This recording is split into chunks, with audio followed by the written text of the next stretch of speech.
let me ask you about this car, and let me see if I can get some truth about this. You had this car, according to your complaint, and the first day that you had it, you had a tire blown out. Yeah. And that you said was an accident, and it wasn't your fault. Yes, sir. And then you brought the car in to be fixed. You were told not to drive the car because the radiator was leaking and they had to keep it full of water. Yes. Is that right? Yes, sir. And you drove the car anyway, so the engine burnt out because there was no water. Yes, Did that happen? That was the next day. Yeah, it was the next day. I had to go to work. That doesn't sound like very responsible behavior to me, James. I didn't know how bad it. Jimmy, when I first got don't talk to each other. Talk to me. When I first got the car, Your Honor, he let the car sit there and run for 5.5 hours, and he told me the radiator must be all right because it wasn't overheating. So I had no idea the next day that my car was going to overheat and the engine was going to blow. Had front-end damage. Miss Simpson. I had to take my car to work, otherwise I had no way to work because I was not living at home already. I was Your working. Honor, he was going out to Ponderosa to apply for a job at 9:30 at night is when you picked the car up from the garage. Denny. At 3 o'clock in the morning, he woke me up.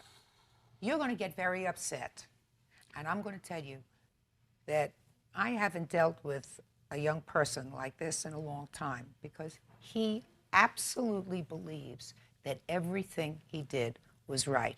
I'm not going to be able to tell in this relatively short period of time what started this problem with your family and how it's going to resolve itself. But I don't think that I want to exacerbate the situation with your son by adding an additional burden to him financially, even with regard to the repair bills. If the car is repaired, it's probably worth more than when you first bought it. So I'm not giving you the money that you requested. I'm just telling you. Sounds to me like you have a very full plate with your other kids.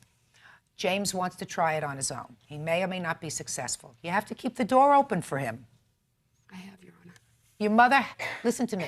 You say no. 19-year-olds sometimes are thick-skinned and tough-headed. James, she says she's keeping the door open for you. You may not want to go through the door. Well, she better lift that restraining order on me, Your Honor.